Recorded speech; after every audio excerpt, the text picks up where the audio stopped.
नमस्कार साथियों, मैं अनीता श्रीवास्तव आपका हार्दिक अभिनंदन करती हूँ।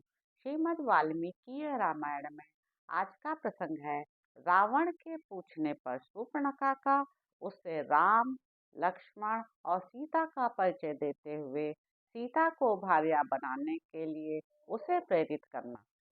शूर्पणखा को इस प्रकार कठोर बातें कहती देख मंत्रियों के बीच बैठे हुए रावण ने अत्यंत कुपित होकर पूछा, राम कौन है?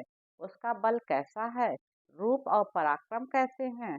अत्यंत दुस्तर दंडकारण्य में उसने किस लिए प्रवेश किया है? राम के पास कौन सा ऐसा अस्त्र है जिससे वे सब राक्षस मारे गए और युद्ध में खर, दूषण और तृष्णा का भी संहार हो गया? मनोहर अंगों वाली शूर्पणखे, ठीक ठीक बताओ, किसने तुम्हें कुरूप बनाया है? किसने तुम्हारी नाक और कान काट डाले हैं? राक्षस राज रावण के इस प्रकार पूछने पर वह राक्षसी क्रोध से अचेत सी हो उठी। तदंतर उसने श्री राम का यथावत परिचय देना आरंभ किया। भैया, श्री रामचंद्र राजा दशरथ के पुत्र हैं।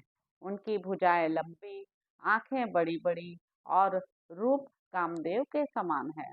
वे चीर और काला मृगचर्म धारण करते हैं। श्री राम इंद्रधनुष के समान अपने विशाल धनुष को, जिसमें सोने के छल्ले शोभा दे रहे हैं, खींचकर उसके द्वारा महाविषैले सर्पों के समान तेजस्वी नाराजों की वर्षा करते हैं। वे महाबली राम युद्ध स्थल में कब धनुष खींचते, कब भयंकर बाण हाथ में लेते और कब उन्हें छोड़ते हैं, यह मैं नहीं देख पाती थी। उनके बाणों की वर्षा से राक्षसों की सेना मर रही है, इतना ही मुझे दिखाई देता था।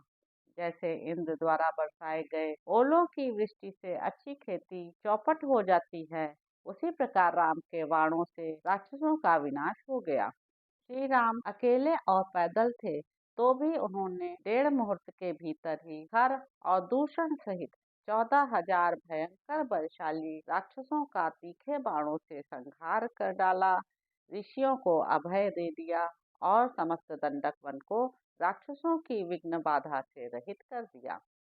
आत्मज्ञानी महात्मा श्री राम ने स्त्री का वध हो जाने के भय से एकमात्र मुझे किसी तरह केवल अपमानित करके ही छोड़ दिया। उनका एक बड़ा ही तेजस्वी भाई है, जो गुण और पराक्रम में उन्हीं के समान है। उसका नाम है लक्ष्मण। वह पराक्रमी वीर, अपने बड़े भाई का प्रेमी और भक्त है। उसकी बुद्धि बड़ी तीक्ष्ण है। वह धर्मशील, दुर्जय, विजयी तथा बल विक्रम से संपन्न है। श्री राम का वह मानो दाहिना हाथ और सदा बाहर विचरने वाला प्राण है। श्री राम की धर्म पत्नी भी उनके साथ हैं।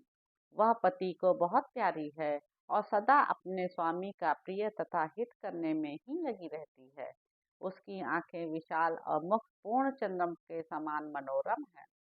उसके केश, नासिका, उरु तथा रूप बड़े ही सुंदर तथा मनोहर हैं।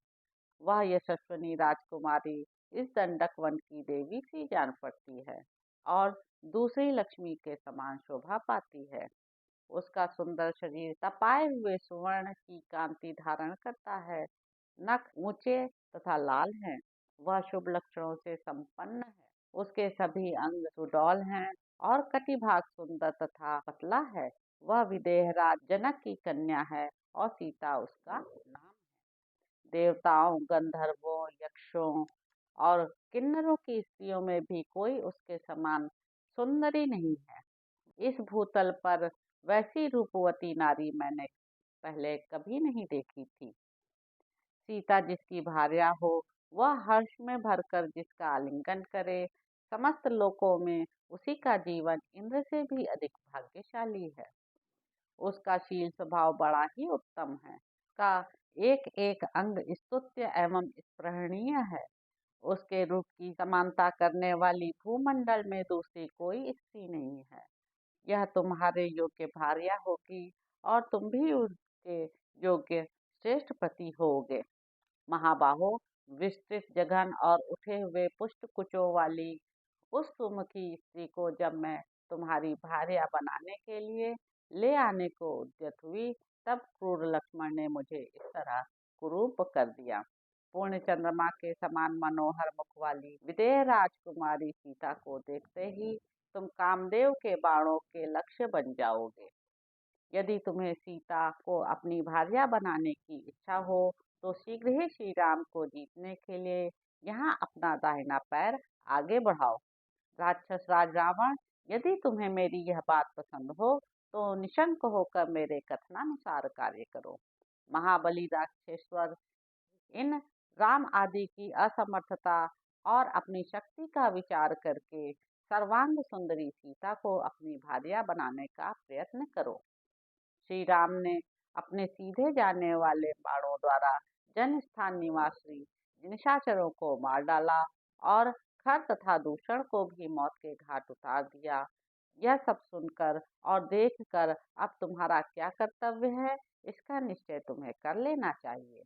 तो इस प्रकार साथियों, अरण्य कांड में निहित 34वां सर्ग यहाँ पर समाप्त होता है। इसके अगले अंक में आप जानेंगे कि रावण का समुद्र तटवर्ती प्रांत की शोभा देखते हुए पुनः मारीच के पास जाना। तो अब अगले अंक में आपसे मुलाकात होगी। मेरे YouTube चैनल संवाद विद अनीता को लाइक करें, शेयर करें, सब्सक्राइब करें। धन्यवाद साथियों।